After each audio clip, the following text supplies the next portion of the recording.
Good afternoon, and thank you for joining us today to talk about environmental journalism.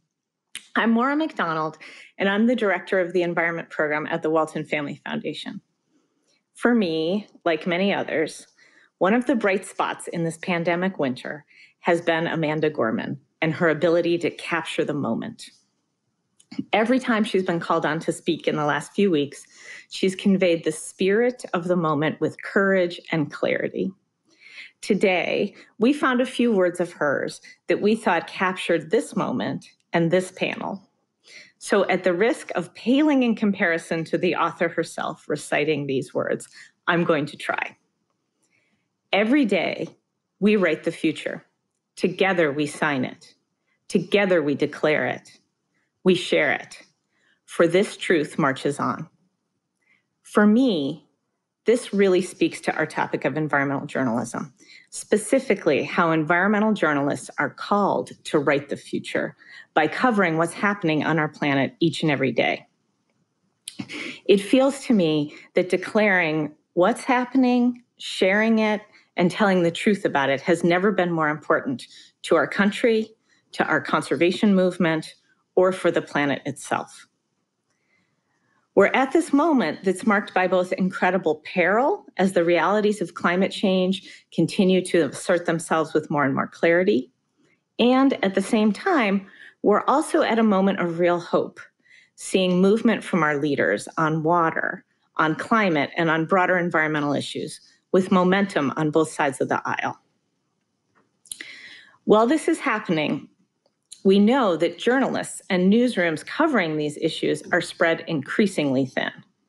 The Pew Research Center tells us that newsrooms have shrunk by 25% since 2008. That's only 12 years ago, which means that there's more news than ever to cover and fewer people to do it. So today, we're going to get a chance to explore some of these issues and what this means to journalists across the field and across the country. We've brought together a great group of journalists, and our moderator for this discussion will be our friend, grantee, and leader at the Society of Environmental Journalists, Megan Parker. So Megan, thank you so much for being with us. I can't wait to hear the discussion. Thank you so much, Moira, and thank you to the Walton Foundation for inviting me and the panelists here today. I'm really excited to have this conversation, and congratulations as well on the new strategy. As the strategy and as your introduction makes clear, there has perhaps never been a more important time for the environment, and perhaps also never been as challenging a time for environmental journalism. So I'm really excited today to have the opportunity to dig into some of the opportunities and challenges that we face in facing this moment, and trying to come out of it with both increasing and improving environmental journalism, as well as the environment for all of us. Just a little bit about SEJ before we go to the panelists. The Society of Environmental Journalists is North America's largest professional membership association for journalists covering energy and environment. We currently have about 1,600 members, most of whom are in the United States, a strong but small contingent in Canada, and the rest in 45 different countries around the world.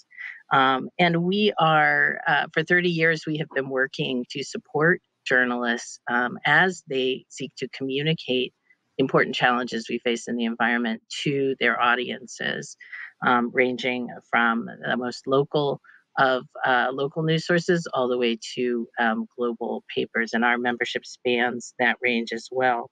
I'm so pleased to be joined today by three veterans of environmental journalism who can help us look at the challenges across that range, from local, regional to global, and help us unpack some of these opportunities that are out there, as well as share some tips for those of you in the audience who are seeking to engage and support environmental journalism.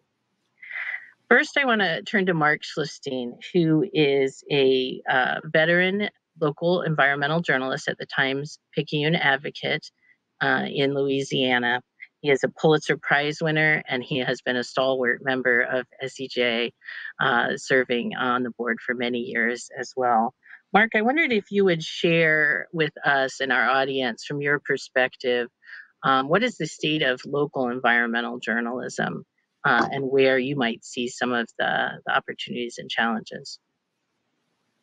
Well, I'm in South Louisiana, in New Orleans, and so the reality is that uh, there are quite a few different organizations that are doing environmental journalism, including us.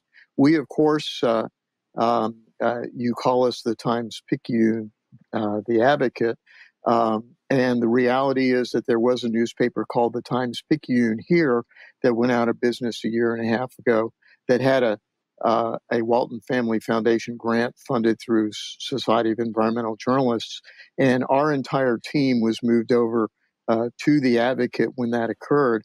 And so we've had continuous coverage of environmental issues as a result of that. And the issues here are significant and keep getting bigger. We have coastal erosion that is a dramatic problem. Our coastline has lost 2,000 square miles of land in the last 70 years. And we are covering, following efforts by the state to at least hold off continued loss of land, which seems to be happening for the first time in reality right now that we're covering. Lots of stories about projects that are underway that for the first time will result in more land created than lost this year and the next couple of years, in part because of the effects of the BP oil spill, the fact that a lot of fine money went into a lot of these projects. So that's one thing. We also have a governor that is recognized the effects of climate change and has created a climate um, initiatives task force in the last year that is looking at ways of reducing climate emissions. So we're dealing with that. And then we have a variety of other issues that we're attempting to address that sort of overlapped in a lot of these ways, including petrochemical industry along the Mississippi River and in Lake Charles. And our newsroom is expanding, which is very unusual in this day and age. We just announced that we're going to be hiring a new reporter in Lake Charles who will be covering its rebirth after getting slammed by two hurricanes this past year, all with climate impacts in most of our coverage. Thanks, Mark. You mentioned, just a quick follow up. That the stories are getting bigger, and that your team is also getting bigger, and that's kind of let's say, an unusual trend in local journalism, where many newsrooms are having to cut staff, or shrink the beats that they're covering. What has helped make that possible? Well, the reality is the stories that we're telling are significantly for our locality and to advertisers. Ironically, we're talking about their future and whether or not they can exist, not just 100 years from now or 50 years from now, but literally next year and 10 years from now, in terms of impacts of climate change, whether it be sea level rise, flood risk from storm surge from hurricanes, or increased flooding from intense rainfall events. You name it. Our audience is very interested in hearing about it. That's great. The demand signal is definitely there. So turning to Mitch Tobin, who's the director of the Water Desk at University of Colorado Boulder, which is an innovative approach to addressing a gap in coverage of a critical issue, water, particularly river systems, and focus on the West. Mitch, could you tell us a little bit more about the Water Desk's approach, and how you see it fitting into the landscape of environmental journalism? Sure. Thank you, Megan, and thanks to the Walton Family Foundation for inviting me and for your support of our work. It's really an honor to speak to all of you today. Our mission at the Water Desk is to increase the volume, the depth, and the power of water-related journalism. We focus on the 7 states of the Colorado River Basin and the borderlands of Northwest Mexico. One of the main things that we do is give out grants to journalists and media outlets to support their coverage of these issues. We also republish stories from a network of media outlets and produce some of our own content. We have an open source multimedia library that anybody is free to use and download the photos and videos. And we also work with students at the University of Colorado in Boulder, where we're based at the Center for Environmental Journalism. And part of our mission is to train the next generation of water journalists so that they can cover these issues, which really seem to be, growing more pressing by the day. Overall, I think the situation for journalism, and not just environmental journalism or water journalism, is very concerning. But at the same time, I think there are glimmers of hope and reasons to be optimistic. I think people know the bad news is that publications are folding. People are losing their jobs or being furloughed. And, simply put, I don't think that there's enough journalists and media outlets that are devoting resources to covering these issues. And, that is, I think, the key challenge before us.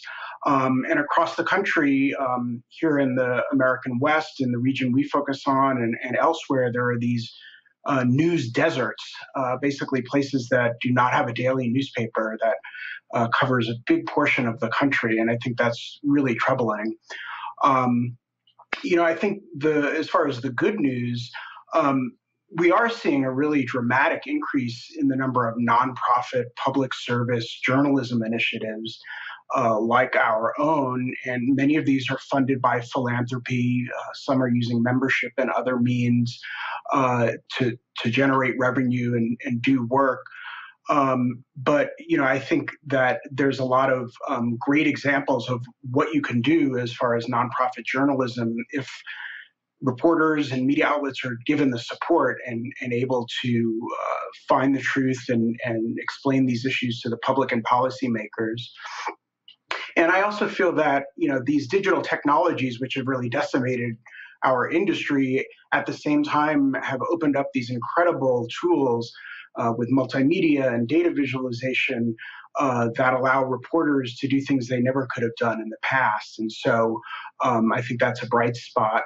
I think we're also seeing in our region and elsewhere a lot more collaboration among journalists and media outlets, and that allows folks to tackle bigger issues that they couldn't do on their own. So I think it's fair to say that journalism and environmental journalism is still in a state of crisis because of the digital disruption of our industry. But we've seen over and over how philanthropic support and other means of generating revenue can lead to really powerful coverage that holds the powerful institutions in our society accountable and explains these issues to folks, whether they're just average citizens or policymakers making key decisions. Thanks, Mitch. I think that's an important reminder of the creativity and innovation that we're seeing among individual journalists and small outlets as they seek to fill those gaps in the news deserts. And I want to come back to that, I think, in the discussion and some of the questions that will come out. But I'll turn now to Mira Subramanian, who is an independent journalist, award-winning book author, and the former past president of the board of directors of the Society of Environmental Journalists. Mira, you have reported from on a wide range of environmental issues from all over the world, and have really worked at many different levels in your coverage. And this is a unique moment for the environment in the United States, but it's also for the rest of the world too. Really a global reckoning with the environment. I wondered if you could share your thoughts on how environmental journalism helps connect audiences across borders around these issues. Yeah, great. Thank you. Thank you, Megan. Also, thank you, Walton, for just bringing us together. This is such a crucial time. The international angle it's very interesting. Moira, I think you hit it right on the head with talking about both a moment of peril and hope, because I see that on the international landscape as well. We've got a lot of strong men running a lot of countries that are imperiling both democracy as well as often the people who are trying to cover it. There's a lot of corporate power out there and people who are covering some of the ills that happen on the environmental scene, be it illegal logging, deforestation, sand mining. All of these issues are putting the journalists who are covering these issues at great peril. There have been the Committee to Protect Journalists, I think, estimates that 13 journalists who are covering these environmental stories have been killed in the past decade. There's other ways that they're being persecuted, whether it's through arrests, through defamation and legal cases. So there's definitely a lot of persecution on the landscape, but even with those dire numbers, there's also hundreds, if not thousands, of people who continue to pursue these stories and get them out to really important publications and get them out to the public and are having an effect. So the importance of this now is huge. I think that, Mitch, I'm glad you brought up collaborations, because I think that is a big part of thinking about the international landscape. A lot that's happening on, for example, the youth climate movement that has had such an incredible impact globally on changing the conversation around climate change, was taking place through a collaborative effort, of 13-year-olds connecting on Instagram. So these types of collaborations are happening, and it's great to see newsrooms following that and working collaboratively to get those stories out. There is funding out there. Definitely, SEJ has a fund for environmental journalism that supports reporting for international projects. Manga Bay is another publication that just seems to be continuing to expand and getting support for international stories out there. Pulitzer Center is also supporting these stories. But we are in a pandemic, right? So we've got the dual crises of both the constraints of trying to get these stories covered safely from those external type of things, as well as just a disease. I was supposed to be in India and Nepal this winter, and that didn't happen. So I think that is a reminder to myself, and that I want to share with everybody else, is to remember that international is a relative term. Everywhere you are is international to somewhere else. And so to try to think about stories that might be in your backyard and how they connect, how we're kind of sometimes terrible at seeing the things that are really closest to us. I think, Mark, you're probably the best because you're so rooted in your place. But for those of us who end up being globetrotters and covering a lot of different stories in a lot of different places, how do we bring those stories, an international or a national perspective, to something really local? And maybe that's a collaborative effort, that you're working with a journalist somewhere else, because the storms that Mark is facing in his community in New Orleans are also reflective of storms that they're facing on the coast of India, in the Philippines. And how do you find those threads that connect those stories and make them resonate for audiences on all levels? I'll pass that back to you, Megan. Yeah, thank you, Amir. That reminds me of something that Dr. Lenny Bunch had said yesterday on this conference about expanding the we. How do we expand that sense of who we are talking to and who we are? And that's an important reminder. I want to remind also the folks watching this to get your questions into the chat. We'll turn to those questions in about 10 minutes. So please get them in there, and we'll look forward to answering as many as possible. While we're doing that, I wanted to take a moment and just poll the panelists about, what do you think are the big stories coming up this year? We just held our big event looking at the year ahead. The new administration is bringing a lot of energy in the United States, and then as well to our partners and allies around the world, around the environment. From your perspective, what's top of the line? And let's start with Mark. So that's actually fairly easy. You said it first, energy.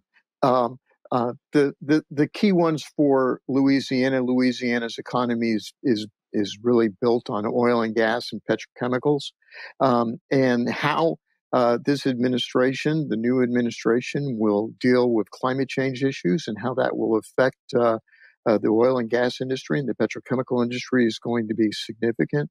Like I said, the governor has already put together a climate initiatives task force that is going to be looking specifically at that. But industry is already a couple of steps ahead. We already have at least one green chemistry corporation that has started a new facility in Louisiana.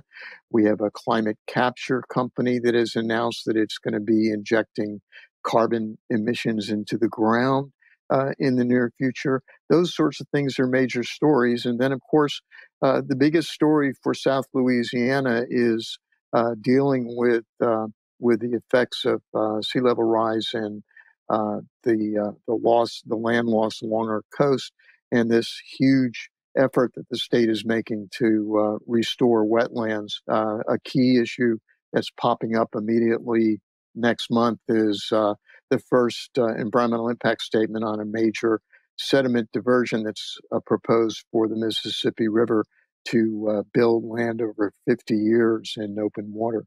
So those are key issues. And how we deal with that is going to be significant. We're looking at ways of trying to expand our reach by partnering with other organizations to get our stories out on different platforms so that more people can see them. Great. Mitch? I think that racial inequalities and environmental justice issues are going to be very important in the water sector. Whether it's lead poisoning in Flint and other cities, or poor water quality for farm workers in the Central Valley, or the lack of running water altogether on Native American lands, it's clear that we really have a long way to go. On the federal level, there's obviously been a big U-turn in terms of climate change and climate policy, but we're still going to be dealing with the impacts of climate change, of wildfires and droughts and floods and more extreme storms. And over, we see that the most vulnerable communities are the ones that bear the brunt of those natural disasters. In the Colorado River Basin, we're in what some scientists are calling a mega drought. The last 20 years are the second driest in the last 1,200. And so there's some really worrisome forecasts about what's going to happen to the river and Lake Powell and Lake Mead. So I think that's going to be a huge story. We're also seeing a lot of more coverage of water affordability given the economic crisis that we're all facing. And in the Colorado River Basin and elsewhere in the West, I think Native American water rights is going to become and continue to be a really key issue. At least in the Colorado River Basin, the tribes control about 20% of the waters in the river. And, I think also we're in the water sector seeing a big movement of water from agricultural areas to cities. And that has been very controversial, and how that is supposed to be handled and whether there should be markets and how those are structured. I think those are going to be key issues for many years. Great, thank you. And Mira? It's such an exciting time to be covering environmental journalism. There's so much happening. And the thing is that like the 1,600 members of SEJ can't do it. And now more than ever is when I think everyone is really realizing how everybody is an environmental journalist on some level. And there are resources out there to help get you up to speed, but especially with the impacts of climate change, we are just seeing the impacts in every single beat, be it finance, state, fashion, pop culture, arts, everything. Likewise, building on what Mitch was saying, is just the deep recognition of the racial inequalities and socioeconomic inequalities that are involved with this. COVID has been such a striking parallel to what we're seeing in terms of climate change impacts and how disproportionate effects are, and who benefits and who has access to the resources that might help you adapt and get through situations. So that said, places like, just literally yesterday, I listened to a webinar. The Princeton Net Zero America Project has just released a report. Likewise, the National Academies of Medicine, Engineering, Science, Engineering, and Medicine has also released a report. And these are getting down to, like, now that we're back in Paris and action is moving forward very rapidly in the US in terms of speaking about what is to be done, now is the time for journalists to be holding politicians accountable. Corporations are making a lot of bold statements. Accountability is going to be huge about what really happens following the money. Again, these are finance stories. These are real estate stories. These are coming from other places, but they're very, very relevant about what's going to happen in terms of serious carbon energy transformation that could be underway, that is perhaps underway. Likewise, there's legal cases around climate change. We hear about Kelsey versus the U.S. Quite a bit, or Juliana versus the U.S. quite a bit, but there are state cases. One just had a setback literally this morning. I heard about it. There are international cases happening that are about the complaints about, it's the Council, let me just get this right, Convention on the Rights of the Child. So complaints happening on an international level. These get into, like, very interesting ethical questions, religion and faith, and how that plays into how we're really thinking about addressing environmental questions, especially around climate. What does the current generation owe to future generations? This also revolves back to Indigenous thinking and thinking in much longer term scales than traditionally as journalists approach stories. I could kind of just go on and on. I think it's a very, very rich time for covering the environment nationally, of course, with everything that's happening here with the new administration, but also internationally. So go out, cover stories. It certainly is a fertile ground for so much great journalism. And journalists rely on their sources in order to both find and fill out background and provide tips. And so we wanted to take a moment to offer some tips to our audience. We've already gotten a couple of questions from folks asking this. What's the right and most effective way to pitch journalists, especially in the context of COVID? How do you create the authentic relationships between sources and journalists that have produced so much good journalism in the past, but in our new virtual world, what are journalists looking for? What's helpful for them? Let's start with Mark again. It's really pretty simple. Look for my email, my phone number, and look for me on Facebook or LinkedIn or wherever whatever platform you're using, and just get in touch with me and tell me what you're interested in. We are interested in reporting things that are local of interest, that are important to both, because I'm in New Orleans, to New Orleans readers, but also to really anybody in the state of Louisiana. If it's a broader national issue, there's less chance that I'll be involved, but I can probably point you in somebody's direction. I happen to run the listserv for Society of Environmental Journalists, so there's always the opportunity of me popping something up on our list for people to take a look at.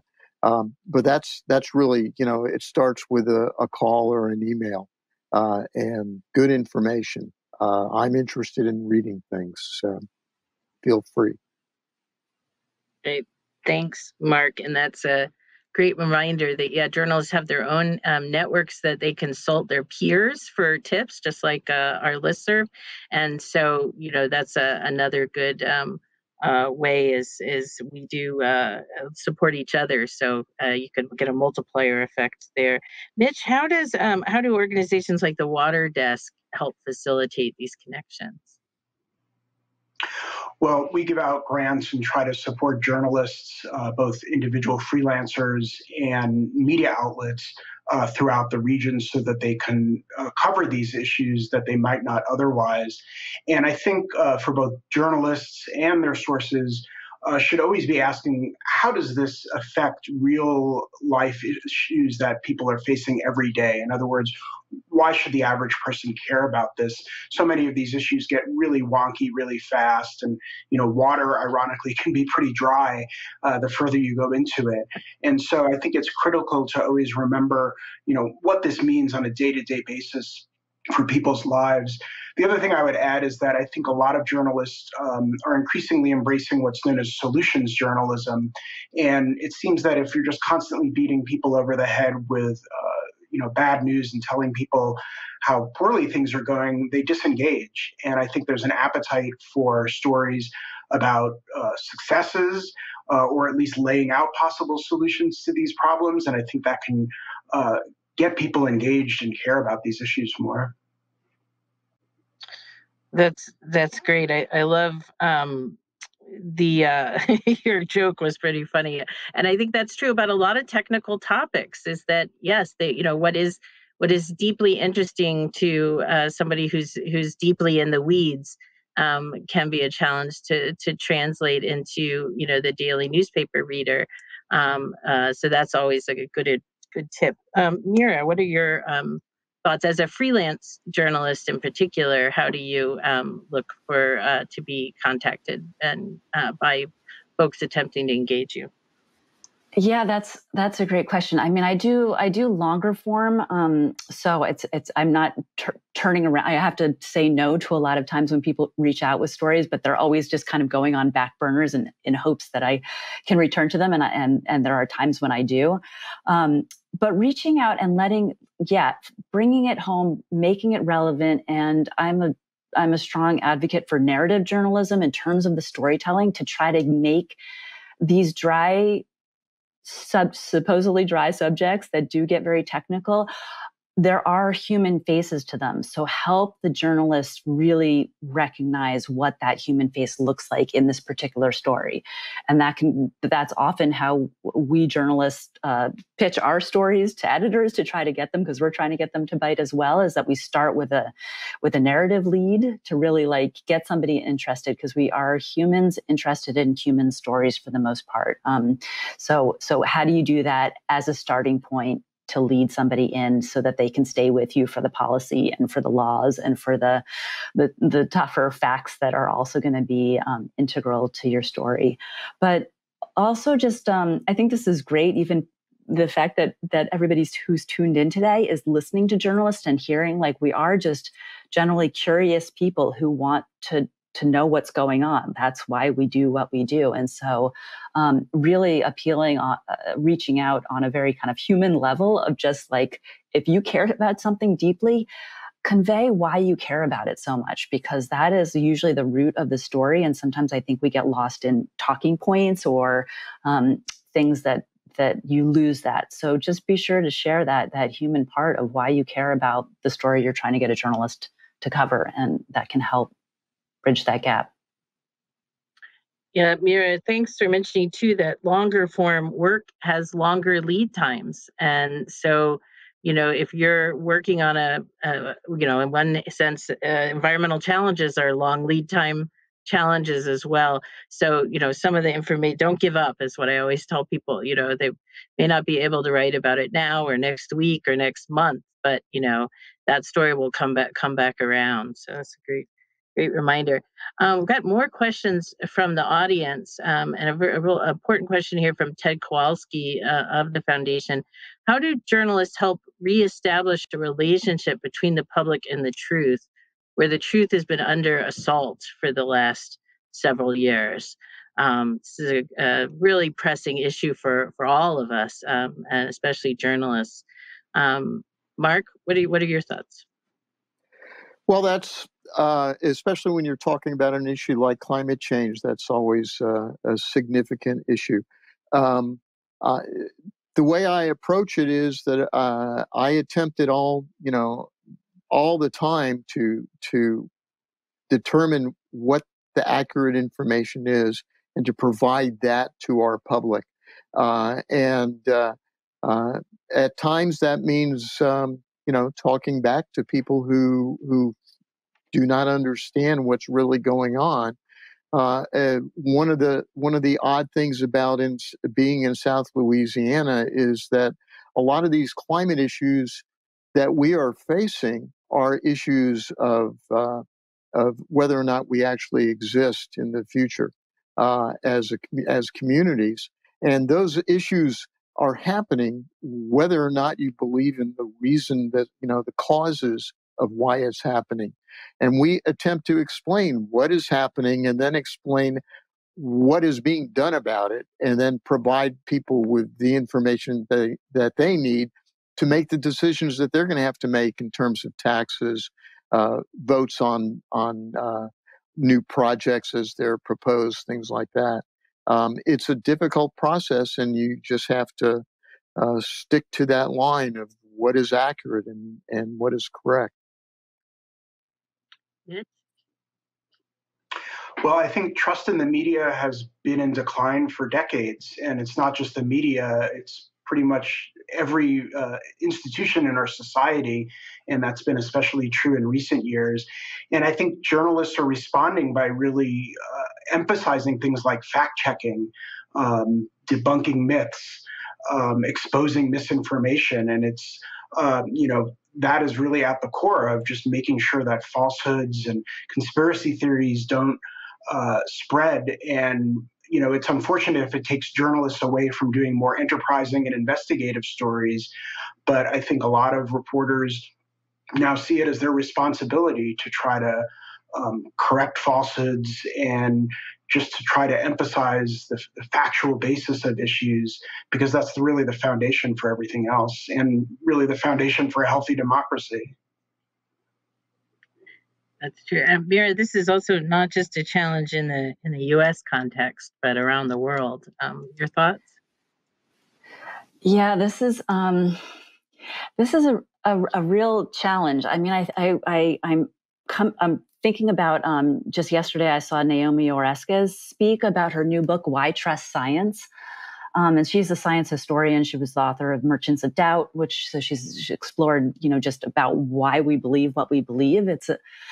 And she brings up, that scientists, who I feel like this is such a parallel with journalists, for so long really just needed to be objective and state the facts, and then their job is done. But people, being human, trust people who they feel are trustworthy. She said. So, how do you make sure that journalists are also seen as human while they are rigorously fact-based and objective, but also human enough to convey that they have values and are part of the community that they're in? I think this is a real struggle that journalists are facing right now, of how to walk that line. I know it was really highlighted within the Trump administration of how to negotiate that very difficult line. But I think it's something that journalists need to reckon with and figure out how to do and how to do better. I mean, I'm thinking about the New York Times has, kind of the behind the scenes of stories to try to show you that there are human people that are wrestling with genuine questions, and this is how they're trying to do it. And it's a different form of transparency. Again, I'm slightly fortunate to be in the narrative level of journalism where I can sometimes be a little more transparent about the I part of the journalist who's doing the work. Internationally, this is challenging because there are just real different sets of standards. There's a lot of censorship that happens across the board. Again, going back to those threats and intimidations that are happening. Journalists are getting put into jail for writing critical pieces about the government's work, and that is something that I just hope that there's support from the international level when those incidences happen within countries, because that pressure can be really instrumental on keeping voices allowing to be heard within places that are a lot more challenging. Thank you all. We have two related questions here that build off Mitch's remarks on solutions journalism. From Kristen Trez, how do you balance being honest and credible in talking about water and climate, but avoid depressing people to the point of inaction? And then building on that, how are you including solutions journalism practices that empower communities as in addition to informing them. So, Mitch, since you would address this, maybe you could start. Well, I think that you can't really do solutions journalism without pointing to the problem. And that's just always going to be baked into that. But I think there is an appetite among the public for going beyond just explaining that we're in a crisis or in a problem and exploring what the potential solutions are. And so I think it's important um, to expose problems, to get people engaged, get them angry and upset, or get them emotionally involved. But then from there to take the next step, and what do we do about that? And it's not enough to just explain that we have a problem or a challenge. I think that journalists have to look beyond that and at least explore, without being advocates or anything like that, what are the possible options and what are the pros and cons. And I think that will engage people because they want to know how to solve these problems and they're looking to journalism to learn more about it. Great. Mark, what are your thoughts as somebody who's covered these challenges and problems for many decades? How do you stay hopeful as well as bringing that to your audience?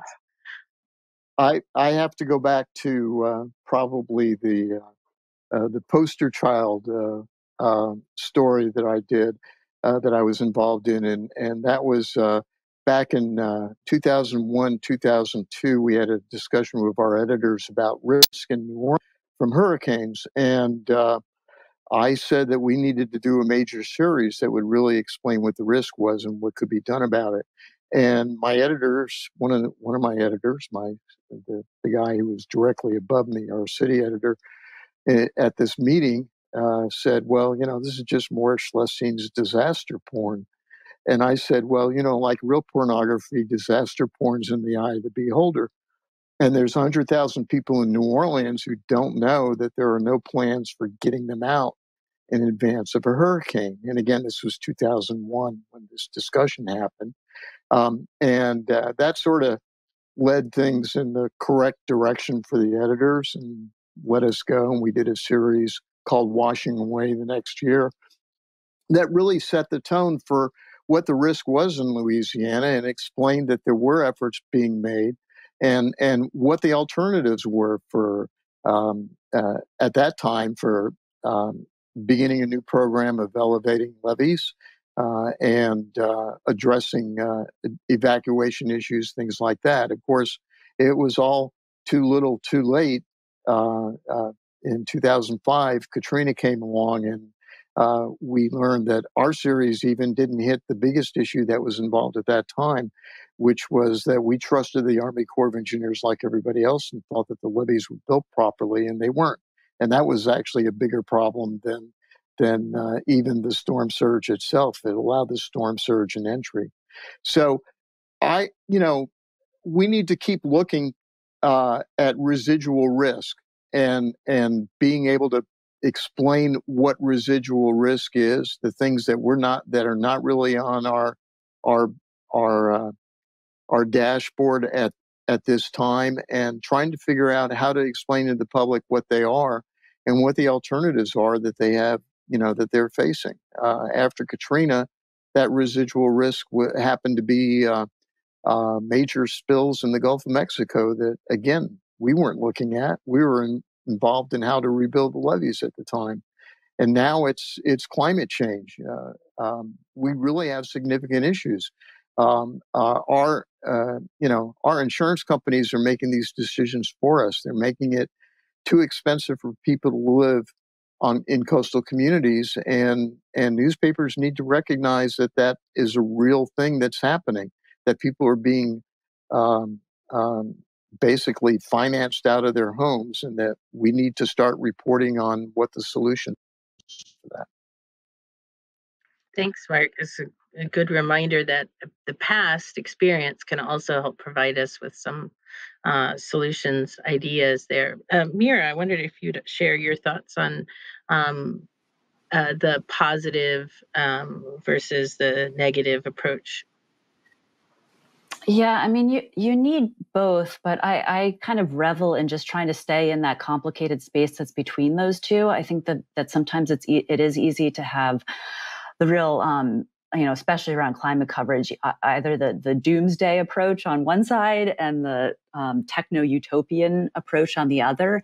And the reality is, it's going to be a little bit of all of that. There's going to be some really dire adaptations that are going to need to be taken. Um, People are dying now, and that will continue to happen. There's very, very much tough stories that need to be covered. At the same time, the looking forward and being a journalist who tries to tell stories that focus on sources that are working towards a world that is better can be the way into that solutions journalism that is very real. It's not, and even just, I like asking sources, what do you want this to look like in 20 years? What do you want this to look like in 50 years? Like really just trying to get people to look forward, because there's been a lot of looking backwards around a lot of this work. And even, Mark's point about real estate and sea level rise, all of those flood maps are based on past floods. It's just like take that concept of like, we need to stop looking to the past, like let's think about what is coming down the road and how can we tell those stories and bring that. It's not science fiction anymore. It's now, and it's happening, and it's the future we're stepping into every single second. So how do we tell those stories? Thanks. We have a few minutes left, and one really meaty question I think that we can squeeze in with a bit of a lightning round. Colin Wellenkamp asks, what future do the members of the panel see for long-form investigative journalism that tries to address multiple sides of the complex issues that face communities, such as the choices between job and industry and pursuing new and cleaner economies? That's us. Let's see, we have just a few minutes if everybody give their thoughts on that before we wrap up here. And Mark, let's start with you. Okay. That one's rather simple. We've gone through it. We went through a stage in the old times Picayune when we went to more where we all had to aggregate stories, and we found out that nobody cared, nobody wanted it. But then when we started doing long form stories, not only did people want it, but they wanted to subscribe, and that has happened now as well at the Advocate. They recognize that as well. We're in the midst of expanding our investigative team, using other efforts by nonprofits to fund that, and it's that's the reason why, because we see the value of long form journalism. It is the future of journalism. It will bring us subscribers, and that's money. Oh, sorry, Mitch. I'm a former newspaper reporter, so I've spent a lot of time trying to shoehorn a big, complicated story into 6 or 7 column inches. But I think one of the blessings of the internet is that the space constraints aren't as much of an issue, in that people can write longer and go beyond just text and include graphics and multimedia and all of these other things that help readers get through a longer story. And so I think actually the future is pretty bright for those more in-depth investigative pieces. Mira? Yeah, I would just throw out beyond print, podcasting right now. There's incredible investigative storytelling that's going on. Drilled podcast, incredible investigative, following the money around disinformation around climate change. Like there's so many ways to tell stories now. I'm working on a graphic novel right now about climate youth activists. Like this, there's lots of ways to reach new audiences, and I think that is that's all there. And there's so many investigative directions one could go. Pick one, go deep, and tell the story. Well, that's a great note to end on. I want to thank all of our panelists, Mitch, Mark, and Mira, for joining us today and for sharing your insights and experience with the audience. And thank you to Moira and to the Walton Foundation for giving us this opportunity to look at the opportunities and the challenges that face environmental journalists as they try to cover what I like to call the world's most important stories, even in the midst of the crisis that faces journalism and the country. And thanks to the foundation and to all of the donors that help make this work possible. Please remember to click the link below to join the main program, which will start promptly 10 minutes from now. Thank you all. Thank you. Thank you.